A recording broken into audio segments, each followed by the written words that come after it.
Salut, chers amis, en Jésus-Christ, et bon dimanche à vous tous. Nous méditons autour du 31e dimanche du temps ordinaire, l'année B, autour du thème écoutez, écoutez. L'Église nous propose le livre de Deutéronome chapitre 6, versets 2 à 6. La lettre aux Hébreux chapitre 7, versets 23 à 28. L'évangile selon saint Marc chapitre 12, versets 28 à 34. L'entrée de chaque parole se fait par un acte d'écoute. La compréhension se fait par l'écoute, surtout par l'application de ce qui est entendu dans la bonne direction et au bon moment. Lorsque ce qui est transmis n'est pas verbal, l'exigence d'écoute devient un appel à l'adhésion, à un code donné ou à une vérité révélée. De nos jours, la parole de Dieu est transmise comme un code, comme une vérité révélée et comme une parole parlée qui est une personne. Et cette personne est Jésus-Christ.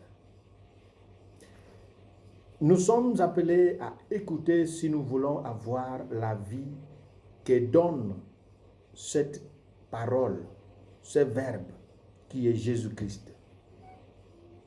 Si nous désirons rester dans la terre promise, parce que arriver à la terre n'était pas simplement l'effort humain, mais d'y rester exige les collaborations humaines. La première lecture et le texte de l'Évangile nous parle des avantages de prêter attention à la vérité révélée par la parole de Dieu. La seule façon de manifester notre croyance, notre foi en cette vérité est par l'amour de Dieu et de notre prochain. Rester ou demeurer dans la terre promise signifie avoir Dieu comme héritage ou demeurer en présence de Dieu. La condition de ce privilège est contenue dans l'affirmation. Tu aimeras le Seigneur ton Dieu de tout ton cœur, de toute ton âme, de toute ta force, de tout ton cœur, de toute ta pensée. Tu aimeras ton prochain comme toi-même. L'utilisation de la clause « tu aimeras » est en fait un dogme qui parle de l'option fondamentale de l'homme pour Dieu. Tu dois aimer.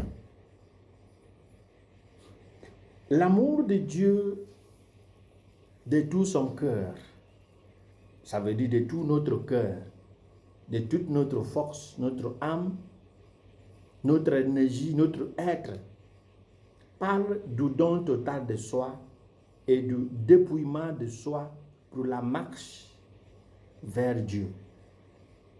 Il est pertinent de préciser que nul n'est capable de ce dépouillement sans le désir d'être en présence de Dieu. Ce désir allume le feu de la grâce qui soutient et qui ravive lorsque nous commençons à perdre de vue le zèle initial. Une fois que nous cessons de désirer cette présence, nous cessons d'exister dans la cour de la présence divine. Parce qu'il faut que le désir soit toujours là. Et un désir raffiné, plus nos désirs deviennent purs, plus notre vie devient purifiée et sanctifiée. Et c'est pourquoi Marc va nous dire que tout ce que nous agissons, tout ce que nous faisons, côté du bon et du bien, côté du mal et du mauvais, commencent comme des pépinières dans notre cœur. Mais nous avons un grand prêtre qui aide notre désir à être toujours présent dans une dynamique de positivité.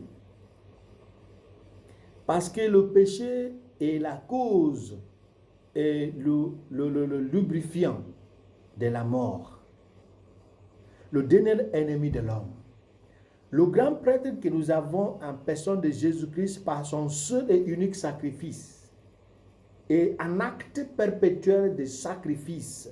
Pas pour dire qu'il répète, mais ce qu'il a fait, ce qu'il a orchestré une fois pour toutes est toujours active, en train de expier nos péchés.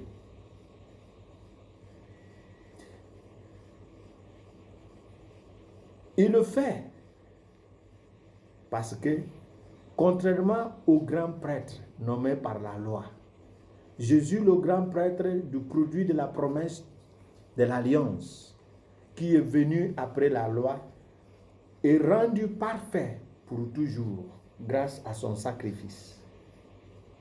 Avec Jésus comme la tête de son corps, l'Église et ses enfants seront activement dans un désir constant de sainteté.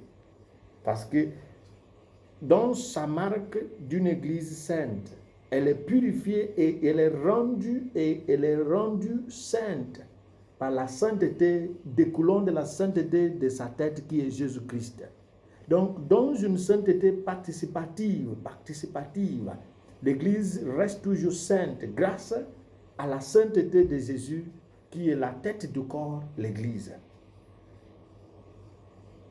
Lorsque nous devenons des vrais amoureux de Dieu,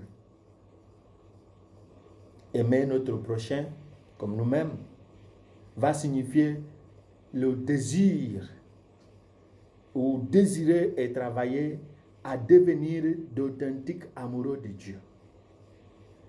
Le deuxième commandement dépend du premier et les deux doivent aller de pair. Dans une dynamique verticale, Dieu nous aime, nous aimons Dieu. Nous démontrons cet amour d'une manière horizontale entre Dieu et l'homme. Entre l'homme et l'homme. La relation interhumaine doit être purifiée par la relation divine-humaine. C'est en cela que consiste la prospérité.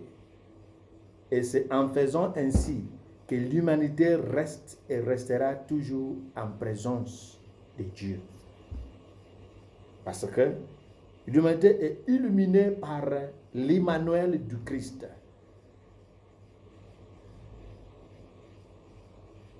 Et cela commence par le mot « Écoute Israël ». Je suis ton Dieu. Écoute Israël. Demandons au Christ la grâce d'une écoute attentive qui nous conduit à la compréhension. Et lorsque le contenu de ce qui est compris est clair, qui nous donne la force d'oser entreprendre, qui nous fasse grâce, lui qui est Père, Fils et Esprit Saint. Amen.